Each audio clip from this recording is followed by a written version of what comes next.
오늘 설교 제목을 스크린에서 한번 읽어볼까요? 우리 같이 읽어봅니다. 신의 성품에 참여하는 자. 우리는 신의 성품에 참여하는 자 세 번째 시간 8가지 성품이 있었는데 스크린에 다시 보면 믿음의 덕을, 덕의 지식을, 지식의 절제를, 절제의 인내를, 인내의 경건을, 경건의 형제 우애를, 형제 우애의 사랑을 더하라 라고 했습니다. 오늘은 5번째 인내에 대해서 같이 은혜를 나누고자 합니다.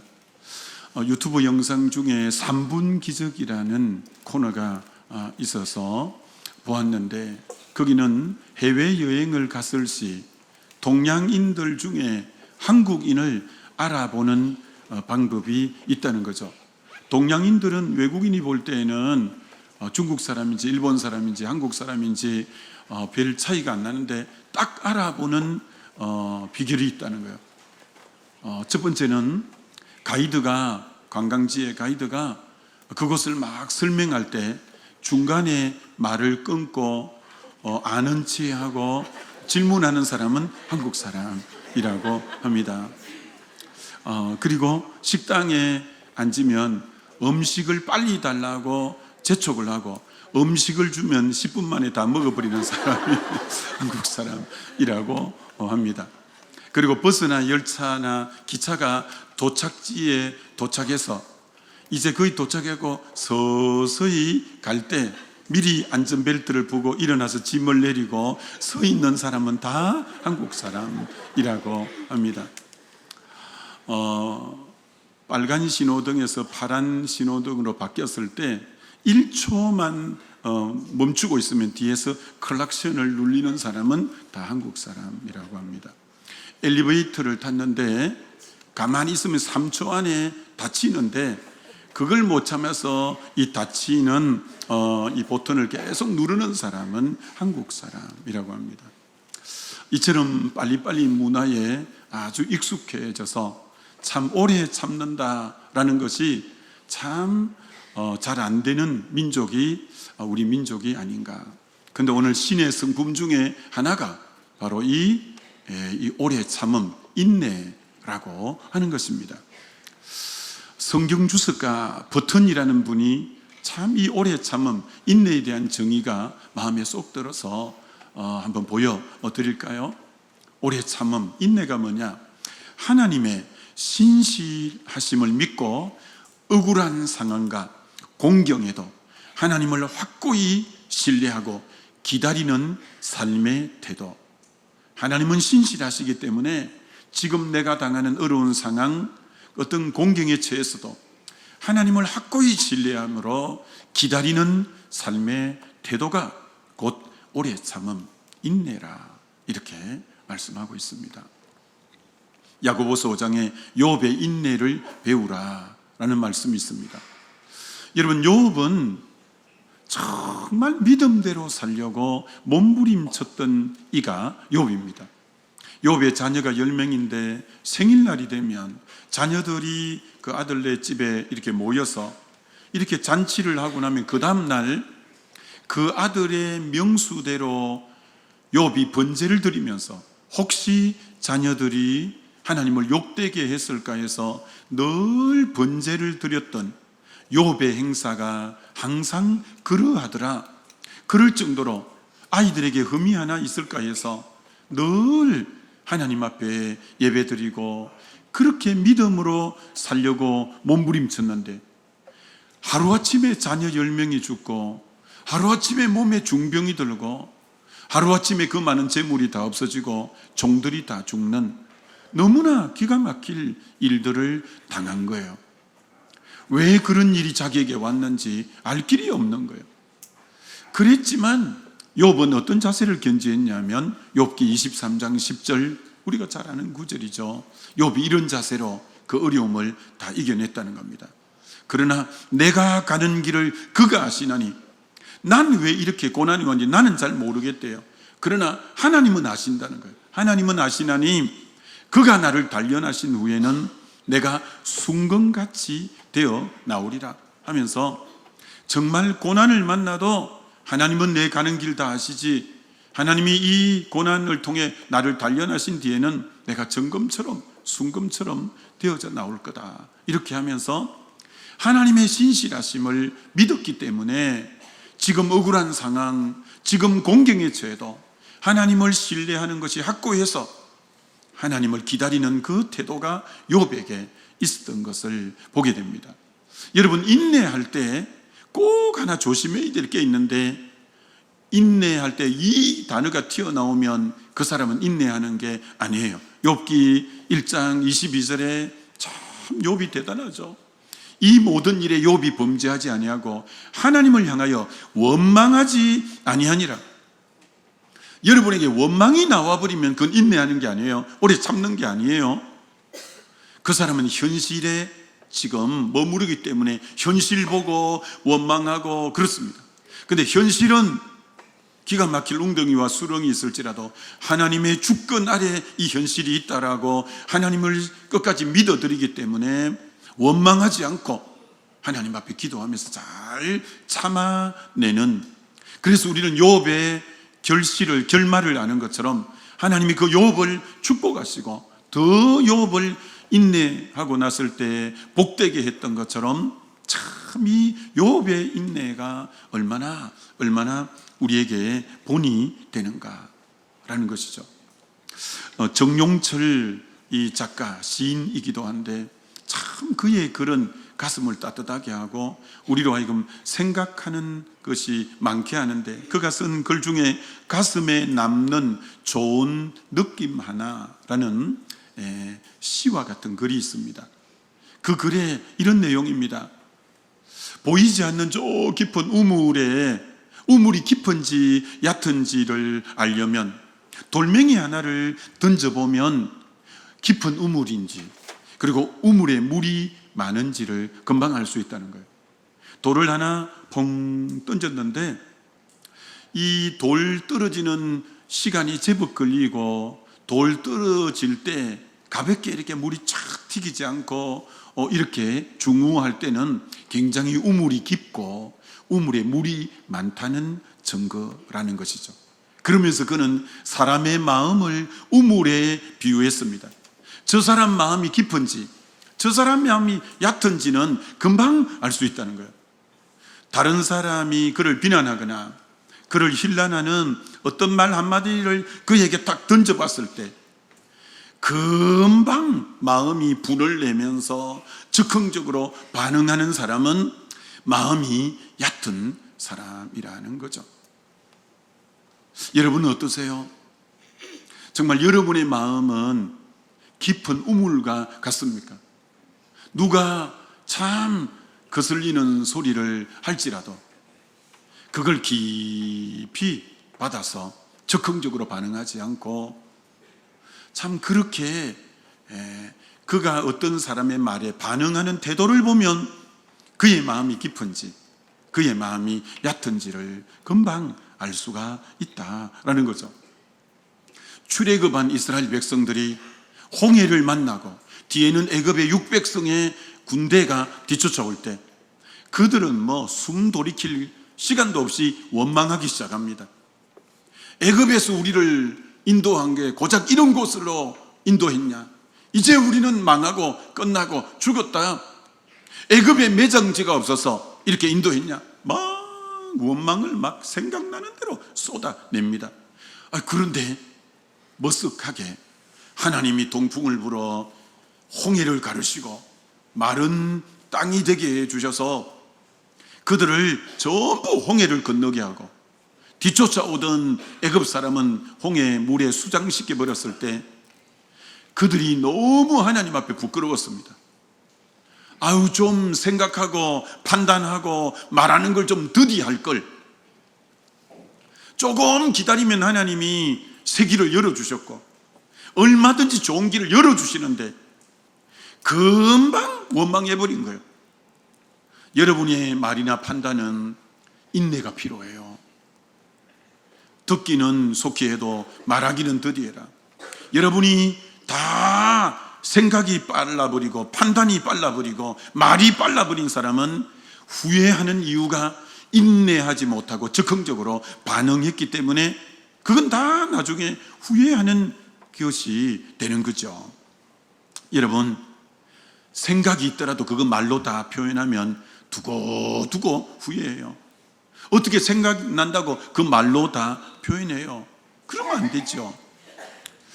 여러분, 아차, 그 말 안 해야 되는데 그 말 해가지고 그게 여러분 인생의 운명을 가르는 말이 될 수가 있어요. 누가 그랬냐면 모세가 말 한마디 때문에 가나안 땅에 들어가지 못하는 그런 일이 모세에게 있었어요. 사실 모세는 많이 참았어요. 자기 백성을 이끌어 강야로 해서 가나안 땅으로 가는데 계속 원망하는 거예요. 홍해에서 원망하고 마라의 썬물 앞에 원망하고 또 먹을 게 없다고 원망하고 또 마실 게 없다고 원망하고 계속 원망하다 보니까 그만 어느 날 자기도 임계점에 도달한 거예요. 원망할 때 자기도 그만 맞대응해서 머리바 물가에서 물 없다고 할 때 원망을 백성들에게 쏟아내 버린 거예요. 그러면서 뭐라고 원망했냐면 이 패역한 자식들아, 이 망할 자들아, 내가 반석에 물을 내려 하면서 막 혈기를 내면서 지팡이를 가지고 반석을 2번을 땅땅 때렸는데 너는 가나안 땅에 들어가지 못한다. 그걸 훗날 시편 기자가 그 모세의 그 광경을 어떻게 기록했냐면 시편 106편 33절에 이렇게 기록했다는 거예요. 이는 그들이 그의 뜻을 거역함으로, 이 그들은 이스라엘 백성들이 하나님의 뜻을 거역함으로 말미암아 모세가 그의 입술로 망령되이 말하였음이로다. 저들이 먼저 거역한 건 사실이지만 그래도 그들의 맞대응할 필요가 없는 거예요. 모세가 아무리 그들이 원망한다고 입술로 망령되이 행해서는 안 되는데 그들이 원망한다고 나도 같이 원망해버린 거예요. 여러분, 굉장히 중요합니다. 그리스도인은 누구냐면 상대의 반응에 따라 같이 반응하는 사람은 옳은 그리스도인 아닙니다. 우리는 누구 때문에 반응하느냐? 하나님 때문에 반응하고 그의 말씀에 반응하고 성령에 따라 반응하지 상대에 따라 반응하는 자가 그리스도인이 아니에요. 다시 여러분 부탁합니다. 여러분의 반응은 사람에 따라 반응하면 여러분이 그 사람이라 왜 그 사람이 여러분 인생을 조종하게 만들어요? 그 사람에 반응하지 말고 여러분은 하나님에 반응하고 말씀에 반응하고 성령에 의해 반응하게 되어지시길 주의 이름으로 축원합니다. 베드로전서 3장 9절에 악을 악으로 갚지 마라, 욕을 욕으로 갚지 말고 도리어 복을 빌라. 이것을 위해서 너희가 부름을 받았느니라. 아무리 상대가 그리 나온다도 나도 같이 어깃장을 놓고 나도 같이 악담을 쏟아 부으면 똑같은 자라는 거예요. 모세가 저것 때문에 인생에 완전히 가나안 땅에 들어가지 못하는 것처럼 말의 절제가 없이는 안 되는 거예요. 원망은 우리에게 안 되는 거예요. 현실을 보기 때문에 원망하고 그 모든 게 하나님의 허락 속에 주권 속의 움직임을 생각할 때 우리는 말도 절제하고 생각도 절제하고 판단도 절제하는 부분들이 필요하다라고 할 수 있죠. 사도행전 1장에 주님이 성천하기 직전에 제자들에게 맨날이 못되어 성령이 임할 거다. 성령 받기 전에 예루살렘 떠나지 마라. 드디어 주님은 성천하셨고 제자들이 모여서 그 말씀을 들은 제자가 500여 형제들이 들었는데 기도하기 시작했어요. 여러분, 전심으로 성경이 기도했다고 사도행전 1장 14절에 말해요. 여러분, 하루 종일 전심으로 기도하면 몸에 진액이 다 빠져요. 그래도 응답이 안 되는 거예요. 닷새 동안 정말 전심으로 기도해서 더 이상 기도할 힘이 없을 정도로 전심으로 기도했는데도 성령이 임하지 않는 거예요. 그래서 많은 사람이 떠나갔어요. 500여 형제들 중에 많이 떠나갔어요. 오래 참지 못하고 7일 동안 기도해도 성령이 임하지 않는 거예요. 또 많이 떠나갔어요. 열흘 동안 끝까지 주의 신실하심을 믿고 계속 기다리면서 기도했던 120문도에게 성령이 임했어요. 여러분, 왜 주님은 즉각적으로 응답하지 않았을까요? 주님은 열흘 동안 기도하면서 저들의 인격에 하나님의 형상으로 형성하고자 하는 하나님의 뜻이 있었어요. 그렇기 때문에 하나님은 또 하나님 바라보게 하고 또 하나님 바라보게 하면서 그들의 인격에 아름다운 하나님의 형상으로 빚으시기 위한 하나님의 계획하심 때문에 기다리게 하고 참게 했던 거죠. 히브리서 10장에 인내가 필요하면 하나님의 뜻을 행한 후에 응답을 받기 위해서 인내가 필요하다는 거예요. 너가 뒤로 물러가면 하나님이 기뻐하지 않는다는 거예요. 당장 응답이 안 돼도 하나님의 신실하심을 믿고 그렇게 주님에게 매달릴 때 하나님이 응답하셔요. 여러분, 저는 이번 주에 시편을 좀 많이 보면서 하나님이 다윗을 이렇게 빚어 가셨구나. 그렇게 사랑하는 내 마음에 합한 다윗인데 어떻게 빚어 가셨냐. 한 2편 정도만 시편을 보여드릴까요? 시편 13편을 한번 여러분이 보시면, 여호와여 어느 때까지니까 나를 영원히 잊으시나이까? 주의 얼굴을 나에게 어느 때까지 숨기겠나이까? 아무리 기도해도 하나님은 나를 잊으신 것 같아. 하나님은 그 얼굴을 나에게 숨기시고 나에게 반응을 아무것도 안 하셔. 너무 힘든 시기를 다윗이 그러면서 주님에게 계속 매달리게 만드는 거예요. 그러면서 주님이 빚으시고자 하는 아름다운 형상이 있기 때문에 그래요. 그 다음 구절을 볼까요? 나의 영혼이 번민하고 종일토록 마음에 근심하기를 어느 때까지 하오며 내 원수가 나를 치며 자랑하기를 어느 때까지 하리까? 주님은 나를 잊은 것 같고 주님은 얼굴을 숨길 것 같은데 원수는 더 덕세하고 더 나를 괴롭힌다는 거예요. 이게 다윗이 얼마나 힘들었겠어요. 자, 그때 또 다윗이 어떻게 하는지 보십시다. 여호와여, 여호와 내 하나님이여, 나를 생각하사 응답 좀 해주세요. 나의 눈을 밝혀주세요 하면서 응답해 달라고 그렇게 매달리는 거예요. 결국 시편 13편의 결론이 어떻게 매듭을 짓느냐면 이렇게 결론이 나지죠. 나는 오직 주의 사랑을 의지하여 싸우니 나의 마음은 주의 구원을 기뻐하리다. 드디어 기뻐하는 다윗, 내가 여호와를 찬송하리니 드디어 찬송하는 다윗, 이는 주께서 내게 언덕을 베푸심이로다 하면서 주의 언덕을 결국은 끝에 입는 거예요. 왜 하나님이 다윗에게 많이 기도하는 시간을 갖게 할까요? 그런 인내의 시간, 오래 참음의 시간을 통해서 마지막에는 결국은 기뻐하게 하고 찬송하게 하고 주의 언덕을 입게 하는데, 주님은 오래 참는 과정을 통해서 성숙한 신앙 인격으로 그를 하나님 닮게 만들어 가기 위해서 그렇게 하시는 거죠. 한 편 더 보여드릴까요? 시편 10편을 봐도 마찬가지입니다. 여호와여 어찌하여 멀리 있으시며 어찌하여 환난 때에 숨으시나이까? 악한 자가 교만하여 가련한 자를 심히 압박하오니 그들이 자기의 베푼 깨에 빠지게 하소서 하면서 너무나 하나님이 숨으시는 것 같고 악한 자는 덕세하는 것 같아서 너무 힘들다는 거예요. 자, 그 다음 다윗이 이렇게 또 나옵니다. 여호와여 일어나옵소서, 하나님이여 손을 도옵소서, 가난한 자들을 잊지 마옵소서 하면서 그렇게 하나님께 매달리면서 하나님 일어나서 도와달라고 주님께 매달려요. 자, 결국 긴 시간 기도하면서 결론이 시편 10편 끝에 이렇게 나오는 거예요. 여호와여 주는 겸손한 자의 소원을 들으셨사오니, 기도가 오래 응답 안 되면서 마음을 더 낮춤으로 겸손한 자가 되었어요. 결국은 그 소원을 하나님이 들어주셨어요. 고아와 압제당하는 자를 위해서 하나님은 결국은 심판해 주셨어요. 세상에 속한 자가 다시는 위협하지 못하게 해주셨어요.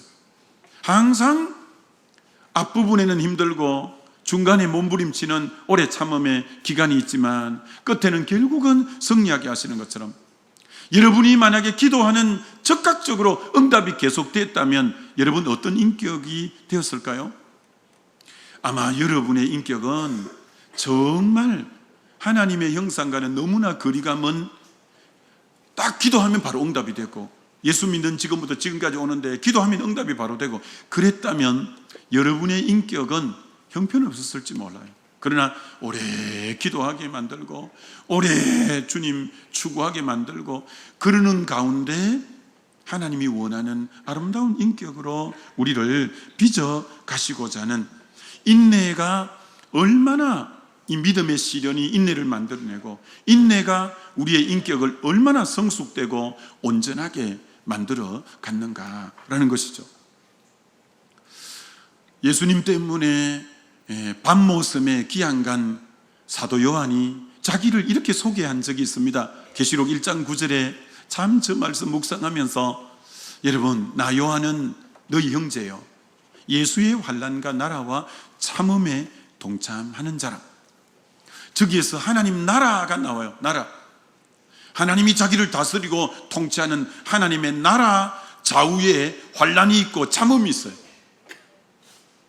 내 속에 하나님의 나라가 임하기 위해서 환난을 잘 참아낼 때 하나님의 진정한 나라가 내 속에 임하게 되는 거예요. 많은 사람이 하나님의 나라는 원하지만 환난을 참는 참음은 안 하려고 하는 거예요. 그러니까 주님이 그를 다스리기가 참 쉽지 않는 거예요. 하나님이 나를 전적으로 다스리는 하나님의 나라가 되기 위해서 어떤 유의 환난도 잘 참아낼 때 언제나 하나님이 나를 다스리는 하나님의 나라로서의 삶이 가능하다라는 거죠. 여러분, 13권의 서신서를 쓰고 1, 2, 3차 전도 여행을 통해서 그렇게 많은 영혼을 구원한 사도 바울이 사도인데 내가 사도의 표가 된 것은 고린도서 12장 12절에 자기를 이렇게 소개하는데 얼마나 저 소개도 아름다운지요. 내가 사도된 표가 있는데 나의 사도된 표는 너희 가운데서 올해 모든 참음과 표적과 기사와 능력을 행한 것이라. 이게 사도의 표에 제일 먼저 내세우는 게 모든 참음이라는 거예요. 나는 사도로서 주의 일을 행할 때 자지 못하고 줄이고 목마르고 강도의 위험, 강의 위험, 동족의 위험, 이방인의 위험, 정말 신의 위험, 바다의 위험, 3번 태장으로 묶고 돌로 맞고 40에 하나 가만미를 맞고 하면서 얼마나 예수의 흔적이 많은지, 복음 전가하는 것 때문에 얼마나 참음이 많았던지, 내가 진짜 사도라는 것은 이 참음이 나의 사도됨을 증명한다라는 거예요. 그렇다면 여러분은 어떠세요? 여러분은 주님의 제자로서 주님 위해서 참아본 흔적들이 여러분에게 뭐가 있습니까? 진짜 주님 때문에 참은 흔적들이 많다면 여러분도 참 제자요, 참 주의 일꾼일 거예요. 근데 주님 때문에 한 번도 참아본 게 기억이 안 난다면 옳은 제자라 말할 수 없을 것입니다. 참 이 참음, 인내 얼마나 귀한지요. 여러분, 제가 전에 있을 때 여름에 한 달 동안 구역장 방학을 할 때 성도들에게 모두 읽힌 책이 있는데 유정옥 사모님이 쓴 울고 있는 사람과 함께 울 수 있어서 행복하다.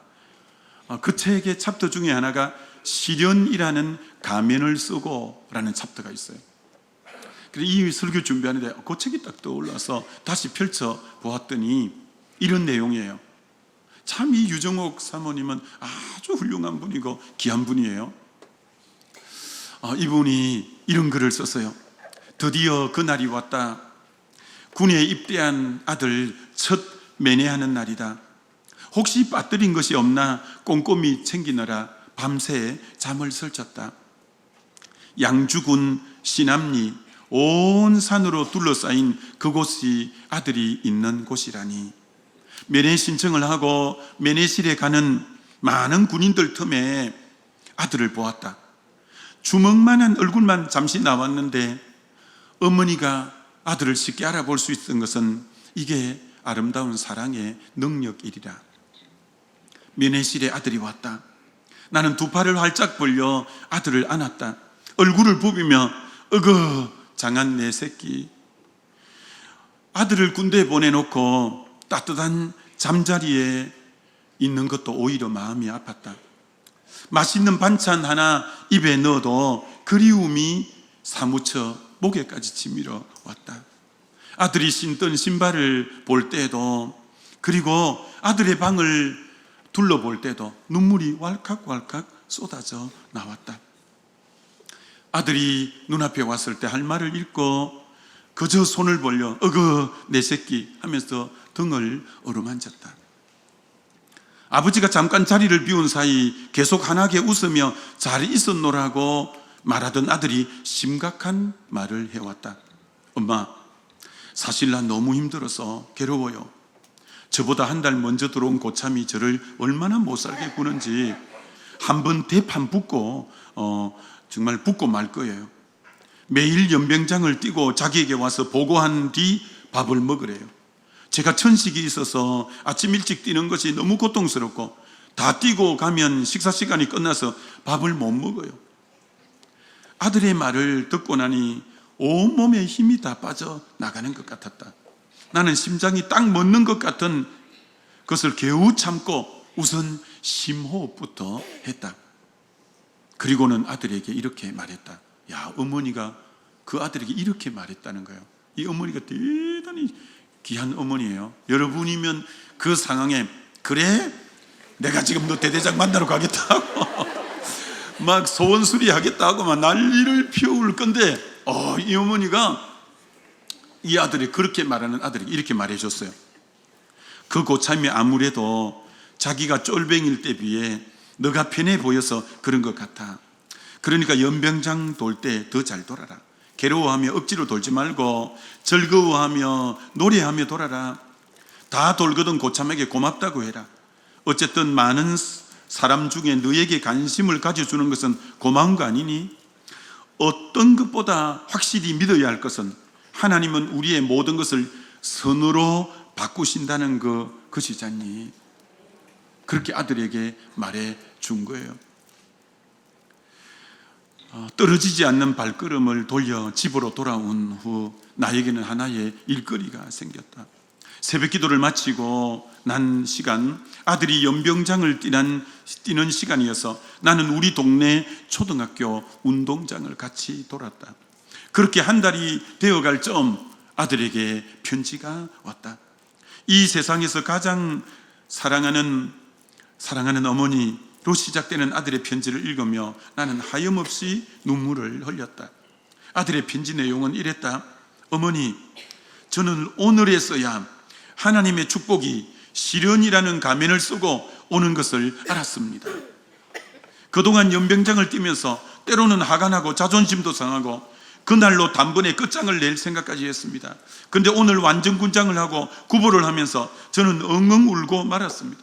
지난번 구보할 때 천식으로 숨이 차서 뛰지 못하고 쓰러졌는데 오늘은 아무렇지도 않게 거뜬히 뛸 수 있었습니다. 하나님이 그 고참을 통하여 저의 지병인 천식을 다 고쳐주신 것입니다. 그 고참이 너무 고마워서 고맙다고 격려를 했더니 의아한 표정으로 내일부터 뛰지 마라. 어머니, 내일부터 저는 스스로 뛰겠습니다. 어머니께서 이 기쁨을 할렐루야 소리쳐 보내드립니다. 어머니, 제 목소리 들리면 기뻐해 주십시오. 이런 편지를 받았다는 거예요. 그러면서 유정옥 사모님이 마무리를 이렇게 해놨어요. 이후 아들도 나도 우리 인생에 달려드는 어떤 시련도 두려워하지 않는다. 시련이라는 가면을 벗겨내면 그 속에 축복이라는 실체가 숨겨져 있는 것을 항상 경험하기 때문이다. 그렇죠. 시련이라는 거 잘 견뎌내고 하면 하나님은 모든 걸 선으로 바꾸실 수 있는 분인 줄 믿습니다. 그래서 오늘 어떤 시련이 있어도 일단 원망하면 안 돼요. 하나님의 주권이 있을 거다, 하나님의 섭리가 있을 거다 하면서 분명히 시련을 벗겨내면 그 안에 하나님의 예비된 놀라운 축복이 있을 거야 하면서 잘 견뎌내는 이 부분이 필요하죠. 여러분, 우리는 하나님에 대해서도 잘 참는 게 필요하죠. 모세는 80년을 참고 아브라함은 25년을 참고 요셉도 17살에 꿈을 꿨다가 총리가 30에 되고 7년 풍년 뒤 흉년 때 만났으니까 그건 20몇 년 뒤에 참고, 다윗도 소년 때 기름 부어 받았다가 실제로 왕이 된 것은 30이니까 10몇 년을 참고, 다 믿음의 사람들 많이 참았습니다. 여러분, 다른 사람에 대해서도 이렇게 참아야 되지만 마지막 한 말씀, 자신에 대해서도 참아야 돼요. 자기에 대해서 참는다는 게 뭘까요? 참 이번 주 이거 묵상하면서 은혜가 되었어요. 우리 다 연약한 자들이에요. 우리 실수하고 넘어지고 자빠지기 잘해요.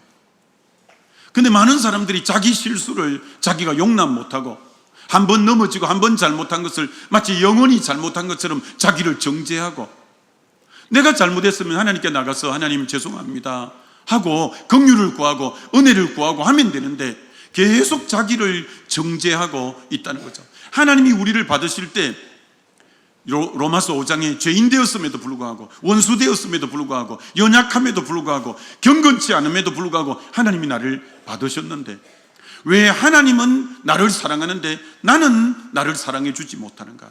왜 하나님은 나를 용납하는데 나는 나를 용납하지 못하는가? 그건 믿음과 관련이 있는 거예요. 하나님이 누군지를 이해를 못하니까 고난을 견디지 못하는 거예요. 하나님이 나 같은 사람 얼마든지 주홍 같고 진홍 같아도 회개하면 흰눈처럼 양털처럼 해주는데, 왜 내 자신이 지난날 잘못했다고 계속 정죄감에 빠져있고 낙담에 있고 나는 정말 몹쓸 사람이라고 하고 있는가? 하나님은 얼마든지 그런 나를 용납하셨고 하나님은 얼마든지 나를 받아주셨는데, 나도 나를 받아줄 줄 알고 나도 나를 용납할 줄 알고 나도 나를 사랑할 줄 알아야 다시 새 힘을 얻고 달려갈 수 있다는 거죠. 여러분이 지금 여러분을 정죄해서 우울증이라는 게 대부분 그런 거예요. 계속 자기 못난 것만 생각하는 거예요. 자기의 약함만 생각하고 있는 거예요. 그래서 계속 자괴감 가운데서 자기만 주목하고 못 벗어나는 거예요. 아니요,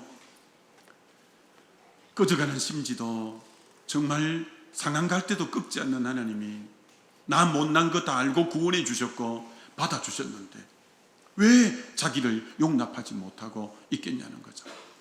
여러분도 여러분을 향해서 여러분이 인내하고 받아주고 품어내는 여러분 되시길 주의 이름으로 축원합니다.